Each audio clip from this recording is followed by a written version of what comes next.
पंडित जी का जो जीवन था, गृहस्थ जीवन, विरक्त पंडित जी बाद में, हमारे दूसरे गुरु श्री पंडित जी गुरु हरि नाम की महिमा गाई।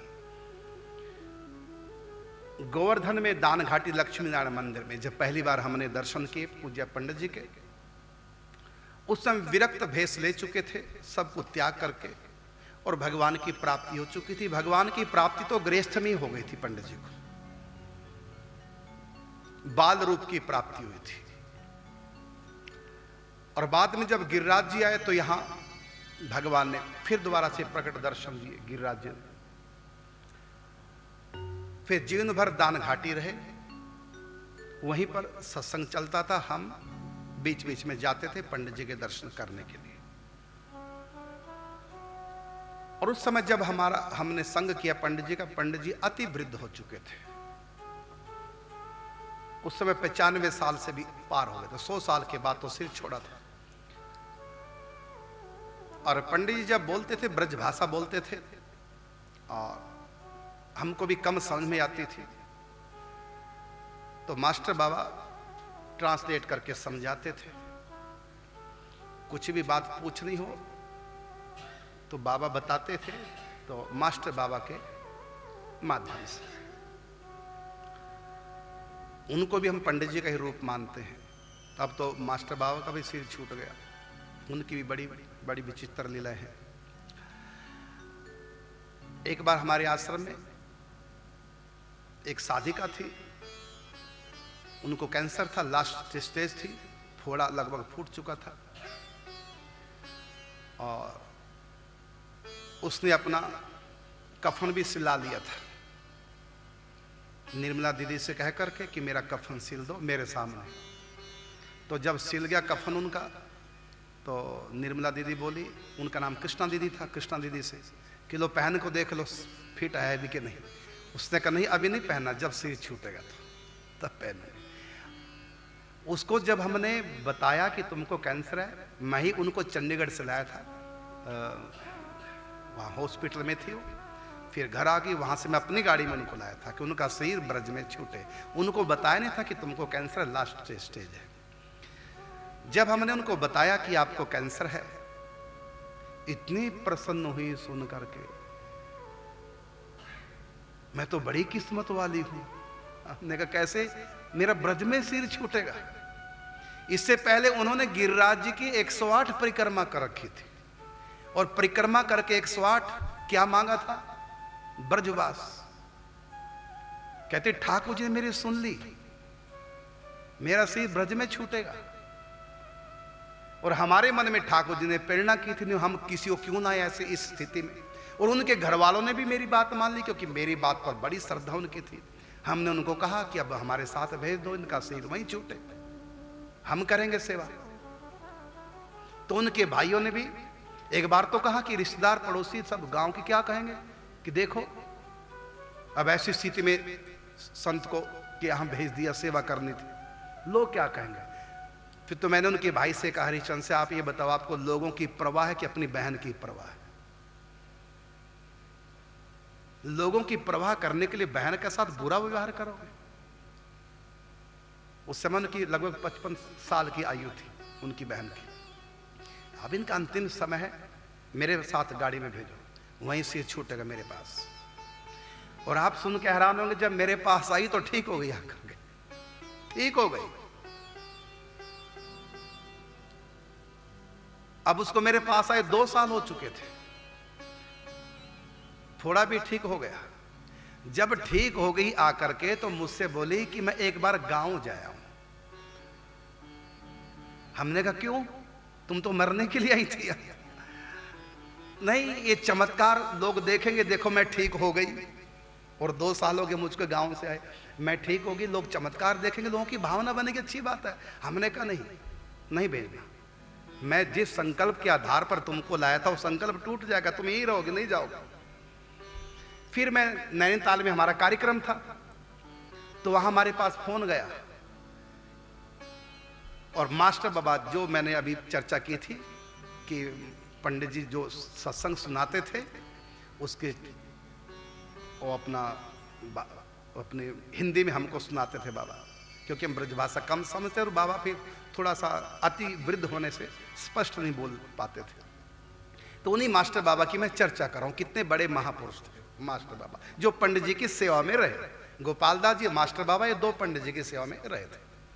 तो मैं मास्टर बाबा की चर्चा कर रहा हूँ। उनको हम काका जी कहते थे प्रेम से, उनको मास्टर बाबा, नाम तो उनका कुछ और था लेकिन मास्टर बाबा के नाम से प्रसिद्ध थे। तो मेरे पास फोन गया और काका जी से मेरी बात करा दी, मैंने मास्टर बाबा से बात करा दी। हुआ ये था, निर्मला और कृष्णा ने दोनों ने सलाह करी कि महाराज जी तो हमको भेज नहीं रहे हैं, तो बाबा को, मैंने मास्टर बाबा को मना लेते हैं। और मास्टर बाबा की बात महाराज जी गुरु तुल्य मानते हैं, मास्टर बाबा को इसलिए काटेंगे नहीं। तो महाराज जी तो मना करते, बार बार बाबा को मना लेते हैं। उन्होंने बाबा को मना लिया, बाबा एक बार घर होना चाहते हैं। तो बाबा से मेरी बात फोन पे करा दी। मैं नैनीताल था, तो बाबा की बात को मैं टाल ही नहीं सकता।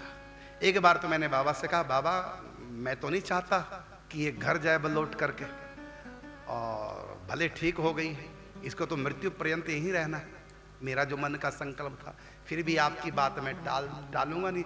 तो बाबा ने कहा कोई बात नहीं, जाने दो, नहीं तो इनका मन वहीं रहेगा, इनका मन नहीं तो वहीं रहेगा, एक बार जाने दो फिर बुला दो। ठीक है बाबा, आपकी बात मैं टाल नहीं पाऊंगा, आप भेज दो, कोई नहीं। भेज दिया। 2 साल के बाद जब गांव भेजा कृष्णा दीदी को, जाके बीमार पड़ गई, फोड़ा फिर हो गया, बीमार पड़ गई जाती, और जो कृपा हुई थी वो गड़बड़ हो गया, काम फोड़ा हो गया दोबारा। 2 साल के बाद दोबारा हो गया। फिर यहां फोन किया, यहां से कागज मंगाए कि हॉस्पिटल चंडीगढ़ ले जाते हैं, जो कि यमुनानगर की घटना है। तो हमने कहा कि हम कागज नहीं भेजेंगे, इनको ही ले आओ, चंडीगढ़ नहीं। हमारी बात मान ली गई और फिर ले आए।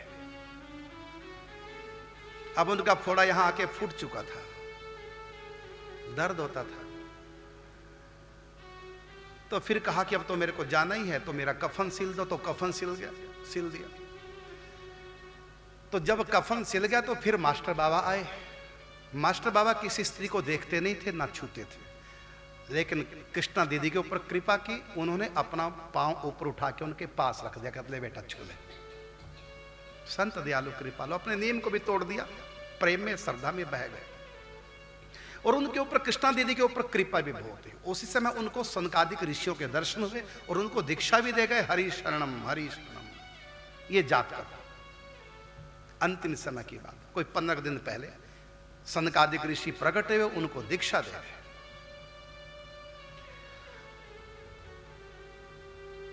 तो बाबा से कहा, जब बाबा ने कहा ये दवाई है गोमूत्र के साथ ले लिया करें, तो निर्मला दीदी ने बाबा से कहा, मास्टर बाबा से, कि बाबा इसने तो अपना कफन भी सिलवा लिया और आप इसको दवाई के लिए कह रहे हैं।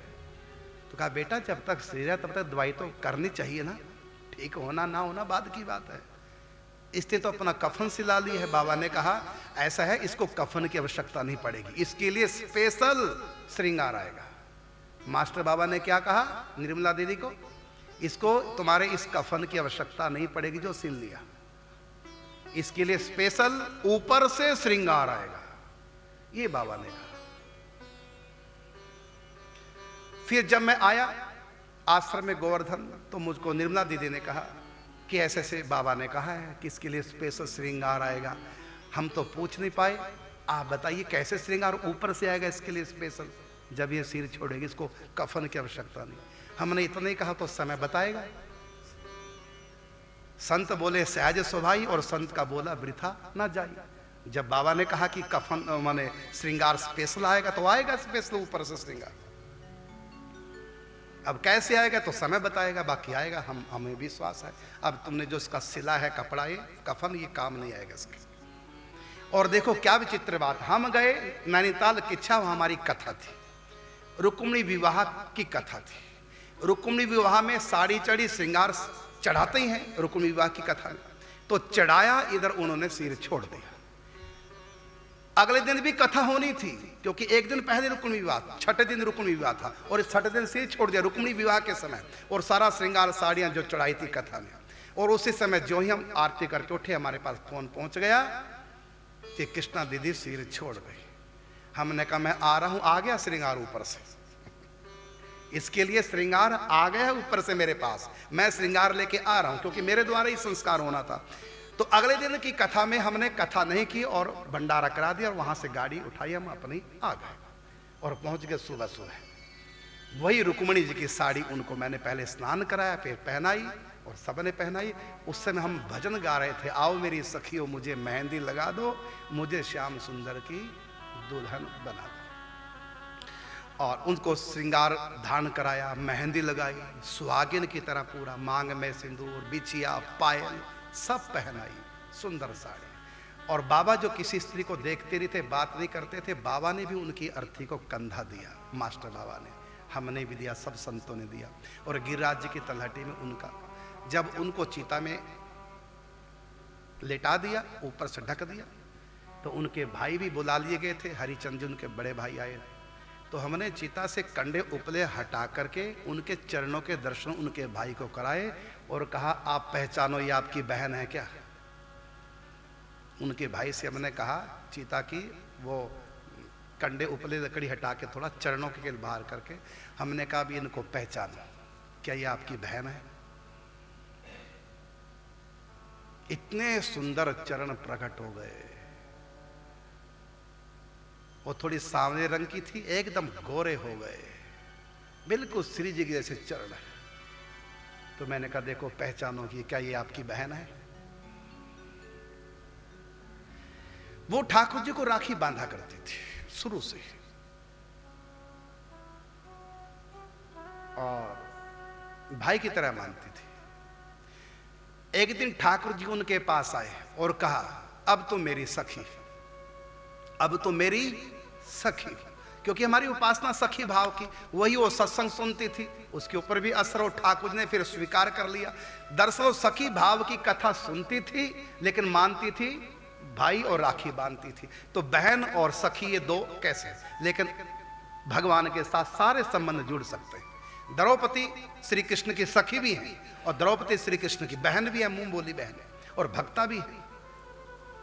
तो तोमेव माताश्च पिता तोमेव, तोमेव बंधुश्च सखा तोमेव, तोमेव विद्या द्रविणम तोमेव, तोमेव सर्वम मम देव देव। भगवान हमारे सब कुछ है, वो भाई भी है, बहन भी है, पति भी है, पिता भी है, पुत्र भी है, सब कुछ है। ये रिश्ता केवल परमात्मा से ही इतने जोड़ सकते हैं, दुनिया से नहीं।